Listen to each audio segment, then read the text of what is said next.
Dawn over southern Africa. Smoke from the constantly burning fires enshrouds the sleepy landscape in a thin haze. But for the young states of Africa, there's still a long road to travel before the dawn of their new day is truly at hand. Many problems remain to be solved. Out of the freedom struggles and growing political awareness of the past 2 decades, new independent nations have come into being in southern Africa, young black states developing rapidly. But their development has not been without its problems. Poverty, inadequate health care, political instability, and, not infrequently, corrupt officials have been major obstacles to development. In the collision between the old and the new, man has not always emerged utterly unscathed. He's not always been immediately able to master new times. Primitive farming methods are impoverishing the soil, and the fires of Africa, which provide warmth and keep the pots boiling, also contribute to upsetting the ecological balance and worsening the damage already done to the environment. Increasingly large areas around villages are being stripped of their trees and bushes. Erosion sets in. Now, unprotected against rain and wind, the thin surface of topsoil is soon washed and blown away. What was once fertile farmland becomes sterile desert. The land no longer provides harvests. And at the same time as the desert is expanding its reach ever outward, there are more and more mouths to feed with every passing day. The equation just cannot work. A few years ago, Zimbabwe was one of the granaries of Africa and was able to export food to its neighbors. Today, though, Zimbabwe is forced to import half its own food requirements. 2 years without rain have aggravated the situation. Zimbabwe's rivers are all dried up. Animals and people search in vain for water in the sandy riverbeds. The wells have dried up too. People dig deeper only to find more and more sand. If there isn't a lot of rain, very soon, over 100 million people are going to be afflicted by the drought. Cecilia Manyama of the Zimbabwe Red Cross. There are relief programs by the government as well as non-governmental organizations, including the Red Cross. And each organization is involved in a different program. The Zimbabwe Red Cross is involved in a supplementary feeding program, with the target group being the under 6, the children who are between the years of 2 and 6 years. This was felt that this was the most vulnerable group, because it is felt that at least with the elders they can try and fend for themselves and get something to eat. But the young ones cannot do that. However, it is our supplementary feeding program for some children, in fact I should say for most of the children, is actually all they have, because their parents cannot afford food.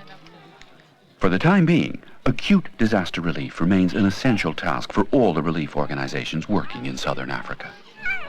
But in the long run, aid is going to have to concentrate more on help to self-help, on giving people the skills and means with which to deal by themselves with the results of calamities, and to understand and possibly thereby prevent those things that lead to calamities.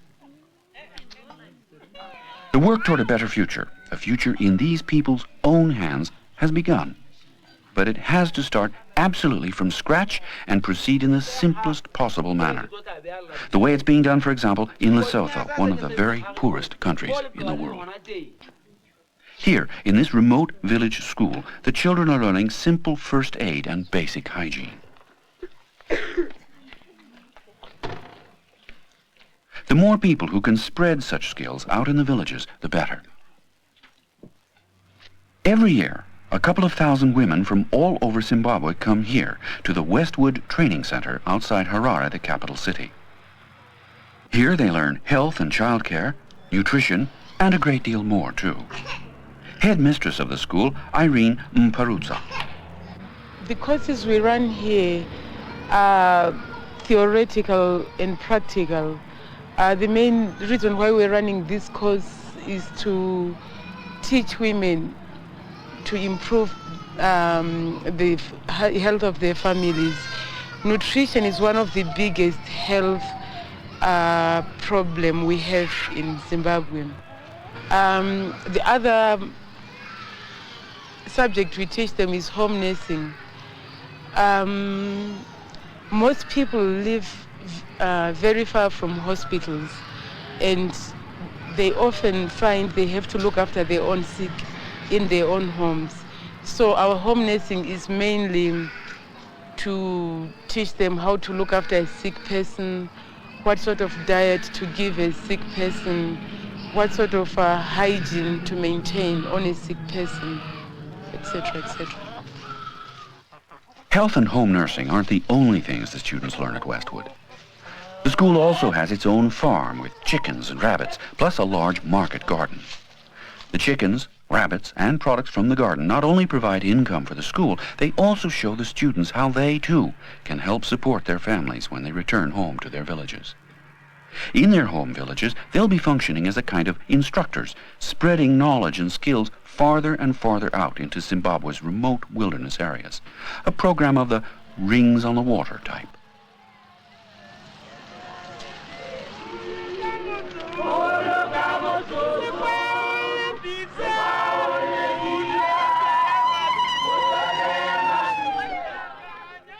The women of Majara in Lesotho, dancing around a clay oven they built during the previous week's course at the Red Cross clinic.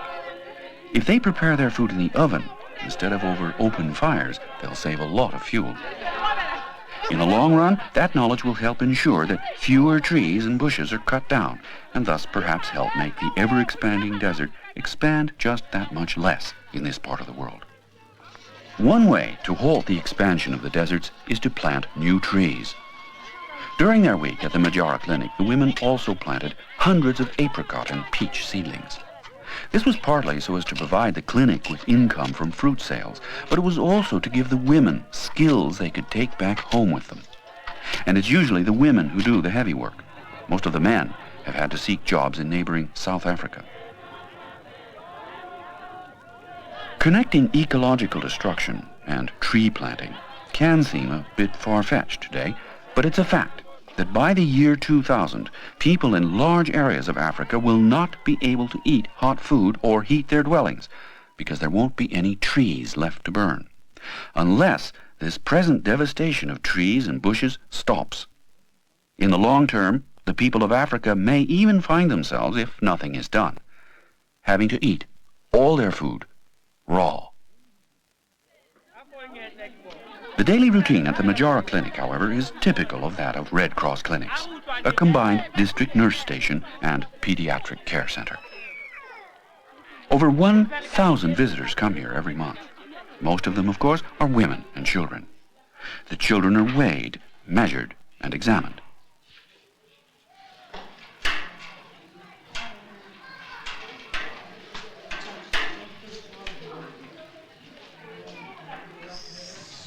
The results are entered on a diagram that makes it possible to check that the child is receiving nutritionally proper food in the correct amounts. Despite the fact that Majara is only about 20 kilometers from the capital, Maseru, with its shops, 1 child in 5 here is underweight.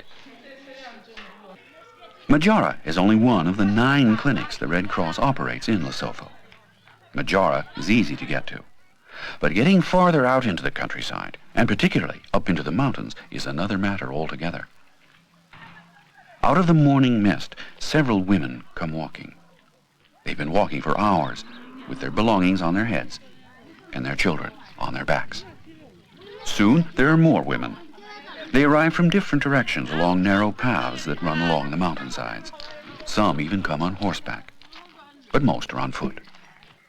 Destination for them all is the clinic at Mapulaneng. Up here in the rugged Maluti Mountains, the opportunities for medical care are few and far between. The clinic at Mapulaneng, for example, is the only one within a radius of 100 kilometers. Before long, there are over 100 women and children waiting in front of the clinic.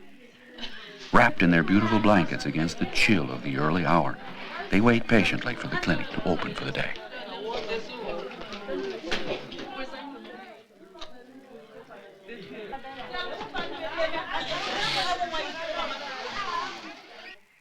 Today, measles vaccination is scheduled. Although we usually regard measles as a trivial childhood disease, it can be a much more serious matter here, not seldom leading to blindness for many children. The activities of the clinic are essentially in accordance with the guidelines drawn up by UNICEF to reduce infant and child mortality in the world. Training in the importance of giving babies breast milk instead of bottle formula. Monitoring the child's development through weighing and measuring.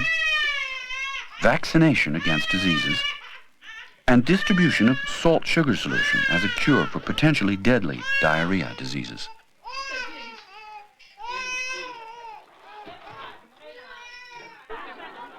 Responsible for the vaccination is Clovis Mafike from the Ministry of Health in Maseru. What are his views on the activities of this clinic? Well, the Lesotho Red Cross is doing a very wonderful work, mainly in the preventive medicine, in which I am very much involved. As you can see, we have quite a good number of mothers who come to the clinic here to receive their usual food, the food which they get through the CRS, and also concurrent with that, they're getting the services from the clinic itself, and of course, the most important thing of all, prevention of the communicable diseases, namely the TB, diphtheria, tetanus, whooping cough, and measles, who are a national problem. At the moment, as you know, as you can see, we have an expanded program on immunization, which is solely responsible for organizing this thing, but this can only becomes a success when we work together with the clinics. And in this case, the Red Cross is playing an important part. I must say that a greater percentage of the children who are vaccinated in the whole country, and in particular in this district, almost 2/3 of the children are actually vaccinated by this health center. I have my plan in Red Cross here in mind.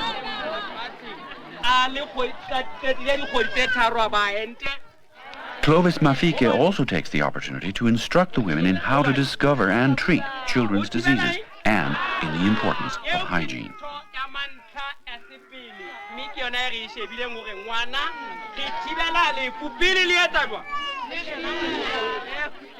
Clovis is a popular lecturer with his own pedagogic tricks for getting the women to participate actively in the training. By clapping their hands and chanting their approval, they indicate that his points have been well taken.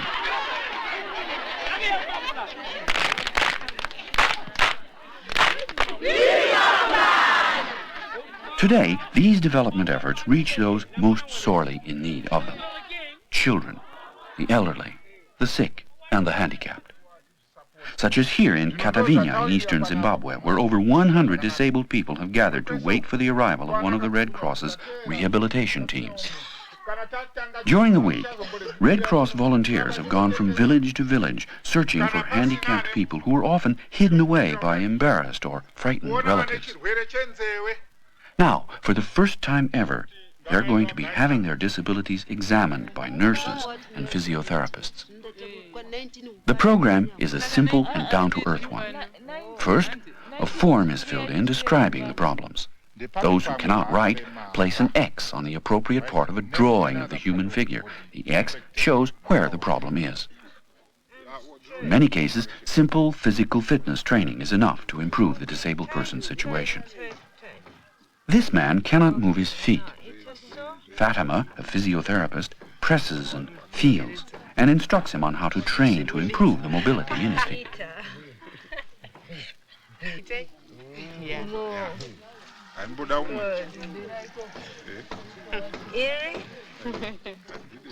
She makes simple entries in her casebook so that the next time she's here, she can see if the prescribed treatment has had the intended effect. All types of injuries and handicaps are represented. This man lost an arm during the War of Liberation. The prosthetic he was given doesn't really fit properly, and Fatima attempts to see what's wrong. Most of those who come, however, are parents seeking treatment for their disabled children. It's among the children where one finds the most serious cases, but also the greatest opportunities to provide help.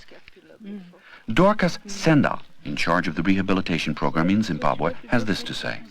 We've had varied disabilities. We've got the major ones we've got are the physical conditions, the legs and the arms. And then we've got a lot of blind, but they're elderly people. There's deaf and dumb we've got congenital defects. We've got one child with a hydrocephalus, a very large head, and a lot of epileptic cases we've come. What kind of treatment will they have? The epileptic cases we refer to hospital for medication. We generally advise about accident prevention and that sort of thing. But in this area, they tend to think that epilepsy is a disability. And as a result, they don't go to school. Do the people coming here have any chances? I would say 50%, because the others are adults. And with the adults, especially with physical conditions, the bones have set and they can't get much physiotherapy help and so forth. But we do, however, make sure that our volunteers follow them up at home and see what other ways they can help. And for the children? The children, their chances are there. The physiotherapists and the rehab assistant are working on them now with the help of the volunteer and the mother. So, how is the whole handicraft program as such going on? It's going on fairly well. We find that we're getting a lot of self-referrals. A lot of these people here were found by a volunteer, but others, through hearing from them, have come or seeing our vehicle, and people in the area are beginning to know our vehicle, and they tend to follow us. The Red Cross rehabilitation teams work in the remotest and most difficult-to-reach parts of Zimbabwe. The teams that check and follow up on the treatments often have many difficult kilometers to traverse through roadless wilderness.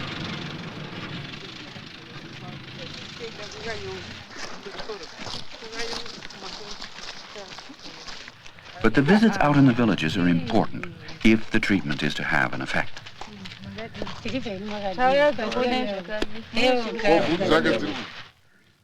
Both the Red Cross workers and the patient's relatives must receive instruction in how the simple therapy movements and exercises are to be carried out in order to afford opportunities for new lives for the disabled. Otilia Mamuda is 15 years old. Her brain damage is the result of her having had meningitis as a little girl. She was one of those children hidden far out of sight in the family hut. No one in the village wanted to be reminded she even existed, least of all her own parents. But now that treatment is beginning to produce results, her parents are showing renewed interest in her. When the team arrives on its visit, Otilia is clean and prettily dressed. From having been utterly cut off from all contact with her people, she's now become so open that she even laughs in delight when the nurse examines her.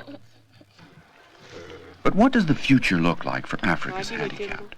They are a large and much neglected group of people, far larger as a percentage of the population in African countries than in the industrial countries. Have they any hope of being able to lead meaningful lives? Here, in a house made of beer cans, lives Natabaleng, 21 years old. Despite a serious handicap, Natabaleng is in the process of building a new future for himself. Using mostly old beer and Coca-Cola cans, he makes such things as toys. With the help of the Red Cross, he then sells them at a tidy profit. Natabaleng also repairs clocks and shoes. He even has a tiny shop in his shed where he sells kerosene and other things to the villagers. His business is flourishing. In fact, Natabaleng is the only person in the village with his own bank account. And Ntabeleng got polio when he was 5 years old, and I learned he had already started schooling, but now because of polio he had to stop everything. How was his situation when you first met him? Yes, for our first camp, we found that Ntabeleng was a bit miserable. He was just somebody who couldn't do anything. He was just sitting there without doing anything. In fact, he was taken as a patient. So we thought of taking him for a camp. And what did you do then in the camp to change his situation? Then in the camp, the program was we had invited professional people who came to demonstrate different types of handicrafts. And we wanted to see what they are able to do, the disabled children in general. And then we found that Ntabeleng was very good in handicrafts. So after the camp, we bought him some apparatus to use so that he can start doing something to keep himself busy. The things he makes today out of empty tins, how are they sold? They are selling very well. He's making helicopters, he's making motor cars and trucks, ashtrays and dustpans. And people around, they buy them greatly, and children are fond of buying these trucks and vehicles. And some of them we take from, we come as the headquarters to take them to Maseru where they sell very good as well. What is going to happen in the future? The plan in the future, we realize that we have many disabled children of this nature of Ntabeleng who are disabled, maybe the legs can't walk, but with the hands they're very good. They can use them profitably, but still they are in the state that we found Ntabeleng in. So we thought of having Ntabeleng as an instructor to these children. We thought of bringing these children maybe one at a time for about 3 months. And then Ntabeleng can start teaching them how to do these handicrafts.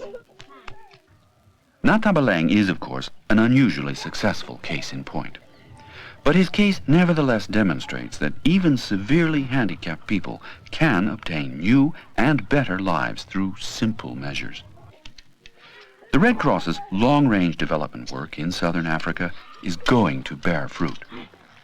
The intention is to back the national associations in their efforts to run successfully projects of their own that are based on local conditions and needs. As yet, there's quite a long way to go before the goal is reached, the goal of having the future in one's own hands. But the hope is there already. In the handicapped children of Katavinya, in little Otilia of Zimbabwe, in Ntabeleng in his beer can house, and in the drought-ravaged people of Marondera. Theirs is the hope for a better future, even though the road to that better future is a long one.